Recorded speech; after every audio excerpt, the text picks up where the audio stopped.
Hello mga lovely people! Welcome to Cucina di Pichi, the home of pasyam-pasyam recipes. For today's video po, sweet and sour pompano po. So, meron tayong 7 perasong isda na pompano, tapos magic sarap, black pepper powder, asin, at saka po harina, flour. And then, ginamitan ko rin ng pineapple tidbits, ginger, chopped garlic, sliced onion, green at saka red bell pepper, tapos isang perasong carrot. Ayan po, ganyan lang po yung pagkahiwa. Nilagyan ko din ng ating sibuyas dahon, suka, sweet blend na ketchup, oyster sauce, and brown sugar at saka yung ating cornstarch. Procedure po tayo. So ngayon, pinaghalo-halo ko lang po yung asin, magic sarap, tsaka black pepper powder. Tapos, nilagyan ko din po ng 7 na kutsarang harina. Kasi po, since na 7 piraso nga po yung isda, so, para bale, bawat isda ay tagi-isang kutsara po sila. Yan. So, bahala po kayong mag-adjust sa yung asin at saka magic sarap. So, kayo na pong bahala. Tapos niyan, halo-haluin lang ng mabuti para kahit papano naman po ay magpantay-pantay nga yung ating pang-coating. So, ayan po ngayon, pupulbuhan lang natin yung ating isda pa isa-isa hanggang sa matapos nga lahat, pati yung tiyan, nilagyan ko po. So, tapos habang ginagawa ko yan ay nagre-ready na rin po tayo ng mantika para pagkatapos ay mainit na at pwede na masimulan magprito.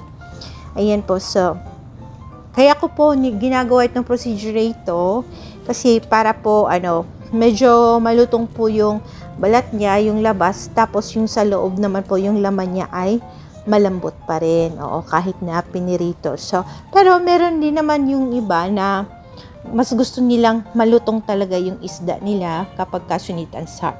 So, ayun na po, natapos ng pulbuhan lahat yung 7 pirasong isda. Sinimulan ko na pong prituhin. Ayan, so saktong prito lang, hindi yung, gaya nga po ng sabi ko, hindi yung tustang-tusta, po. And then, habang ginagawa ko yan, so bali po, kaya po maraming isda. Kasi may bisita ako kanina. So, ayan, kasama nung aming menu na sweet and sour, ay gumawa rin po ako ng bola-bola na pork. So, yun nga lang, pumalpak para sa akin. Pero para sa mga friendship ko, okay naman daw. Pero sa tingin ko talaga hindi Kaya yun. So makikita nyo na lang, malalaman nyo sa video ang pork bola-bola na yan kung bakit siya palpak. Ayan po, so binaliktad ko na. Tapos syempre hindi ko na pinakita bawat isa na habang piniprito ko. So pagkatapos kong prituhin ay sinet aside ko lang muna kasi nga habang nag-prito ako, ginagawa ko yung bola-bola, ganun no. So, yun nga po, may bisita nga po kasi ako. So, ayan po. So, ayan. So, kita nyo, so, hindi masyadong pusta. Sakto lang siya. Kaya yun. And then, ano pa bang machichika ko sa inyo? Kayo na mag-voice over. Ayan, so hinango ka na yung first batch. Ito yung pinaka-first batch, mga lovely people. Ayan po. So, yan no. Tapos sa kabila namang sa kabilang burner naman ay sinimulan ko na po din yung magprito ng bola-bola. Ngayon, so, lang din, tawag nito, kailangan marunong ka din talaga mag-estimate ng oras mo, no? Ayan, so, ayan sila, yan yung pinaglagyan ko. Kompleto na silang 7. And then, ang ginawa ko po, next is yung sauce. So, meron tayong 5 tablespoons ng brown sugar, 2 tablespoons of cornstarch, sweet blend ketchup na sinimot ko, na nilagyan ko ng mineral water, and then, dinagdagan ko pa po konti ng ketchup kasi medyo kulang pa yun siya. Tapos, lalagyan din ng, kung meron po sanang, tawag na to, yung, ayan po yung ating oyster sauce. Yun na po yung parang pampaalat natin. Ayan. So, tapos, syempre yung ating suka. Kung meron po kayong cane vinegar, mas maigi po, mas masarap. Pero, wala ako nun sa pagka ngayon. So, yan lang muna. And then, mahalo-haluin lang ng mabuti. Tapos, yung ginamit ko pa po palang kawali, bulol na naman tayo doon. Winner talaga sa pagkabulol. Ayan na po, okay na yung sweet and sour sauce na. Ay, the same pa rin kawali na yung pinagprituhan ko. Binawasan ko lang po syempre yung mantika. Ngayon, igigisa ko na yung luya. Nagtira lang ako ng konti para pang garnish. Tapos, pinagsabay-sabay ko na po sila yung luya, sibuyas, bawang. Hindi naman po mag-aaway ang mga yan. So, in fact, ang bango po.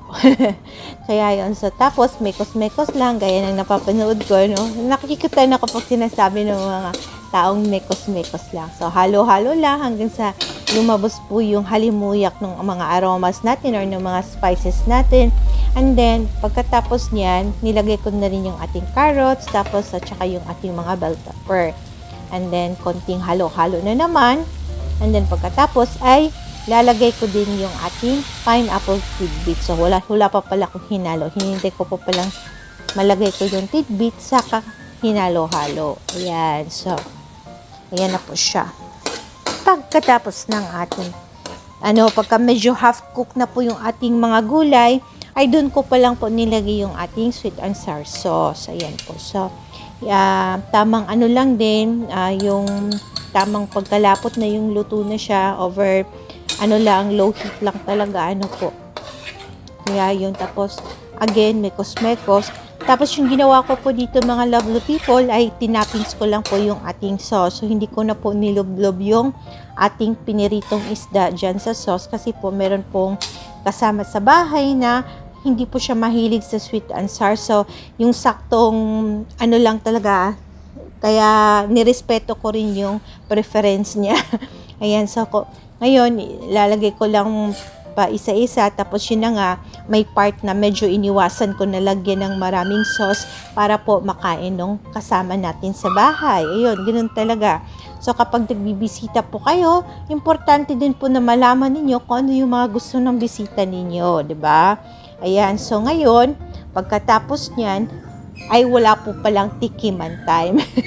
So, garnish lang tayo. Nilagay ko yung natirang slice na ginger at saka yung ating sibuyas dahon. So, wala pong tikiman time, mga lovely people, kasi po, hindi na po ako nagkaroon ng oras na, po ako, sakto lang talaga yung oras ko para tingnan yung mga bisita ko. So, ayan po. So, pakita ko na lang po sa inyo yung ating finished product. Ayan po, yung ating finished product. Naiintindihan pa ba na pompano siya? Ayan po. So, anyway, mga lovely people, thank you so much po sa inyo dyan na sa mga nag-i-engage ng aking mga content. At thank you so much for keep safe. God bless. Enjoy cooking. Ciao, ciao. Mwah, mwah.